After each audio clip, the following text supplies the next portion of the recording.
Oh, this? Justice for Hustlers. Tell us your thoughts about that, Chris. Hustlers, one of the best films of 2019. Snubbed. Tuna, pay attention. Completely snubbed. Snubbed from J-Lo, no Best Supporting Actress. Best Picture, not there. Constance Wu? Where was she? I mean, adapted screenplay? They cast someone from Riverdale. She's not bad in it. She's not bad. Yeah, I probably should watch the movie. Yeah. Tuna, come squish. Tuna, come squish with us. Danny, do you want to come squish as well? Come on, buddy. Why not? Why not? Let's do it. We can do it. Oh yeah. Oh. So what were just some really good things that we saw this year? Parasite was a great film. The Lighthouse. Honeyland. It's just completely beautiful, and I think everyone, if you can do one thing after you watch this video, you should go watch Honeyland. Uncut Gems. My favorite movie of the year was 1917. Always a good year when a Star Wars film comes out. That's every year. That's every year. Toy Story 4, which I quite enjoyed actually. Did it get nominated for Best Animated Movie? It did. That should be like Tommy is a huge fan of animated films. We should ask his opinion on that.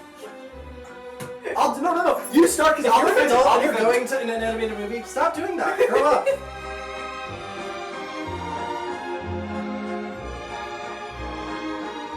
Greta Gerwig's Little Women. I've heard of it. I've heard of it. I've seen it. It was like we were watching Greta Gerwig's interpretation of Little Women rather than just like the most accurate retelling of it or the most sort of like close to the book. I cried during it. I also cried. I sobbed. I wept like a child. Multiple times. I was sobbing. I saw it alone and I cried. I saw. So what you're saying is it's really interesting how Little Women jumps back and forth between timelines, like another movie on here called The Irishman. This movie is cinema. I would like to point out that The Irishman is 3.5 hours long, and if I were president, I would require any filmmaker who wants to make a movie more than 3 hours to hold 5 separate public hearings and write a 28-page essay on why he feels that their film deserves to be 3 The Irishman clearly has bad visual effects, which is my one problem. I could not. The de-aging, sure, but everything else was excellent. Yes, but like the de-aging is like the key visual effect of that movie, and like I could not It's tell. also mainly just Robert De Niro's de-aging, actually. I don't really know. Joke. Robert De Niro is the protagonist of the film. Quickly, I want to say something about original screenplay. 1917 didn't have one. It was one page, and it said, walk, and then run. If I'm going to defend the movie, is to make a statement about the brutality of World War I and trench warfare and the anonymities of soldiers, which is like I think that Andrew Scott scene really points out as well, where like they don't know what day of the week it is. I think Parasite is a really, like, it achieves a lot in its, like, conversation about, like, class and economics that, like, a film like, I don't know, Joker could only hope to do. Why is Joker on this list of adapted screenplay, and why is First of all, what is it adapted from? DC comic books. Oh right. The character, but that's like a low bar. Yes. Second of all, Joaquin Phoenix's real last name is Bottom. What?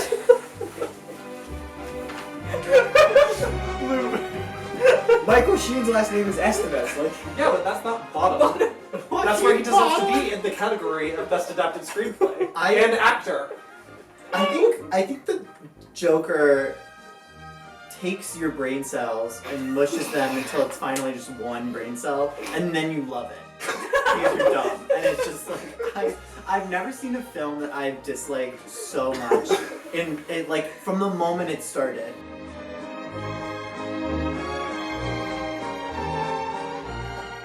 Best supporting actress? Should be Florence. Should be Florence. Laura. Will be Laura. One of the best accomplishments of Marriage Story as a film is that Laura Dern was allowed to do what she does best, which is win Oscars. I'm She has never done. I'm happy with either win. Either win to me feels good. and I think Jonathan Pryce, if you look at him in The Two Popes, he's kind of had that. He's had a long career of making a bunch of great films. But I haven't seen The Two Popes, but personally, Uncut Gems, in my opinion, is the best movie. Let it out. And yet, Once Upon a Time in ... Hollywood. Or is it in Hollywood. Or once upon a time. Time in Hollywood. What if there's an ellipsis between every word in Quentin Tarantino? Once upon a time in Hollywood.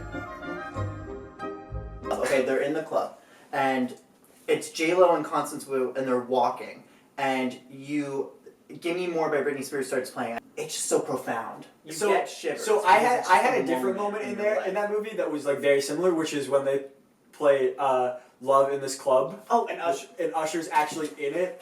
Oh, that was so great. So great. It was just like, you really felt like you were back in like 2000. Do any of these other Best Pictures have Usher in them? No. Then they don't. I think- Then they're not my Best Picture.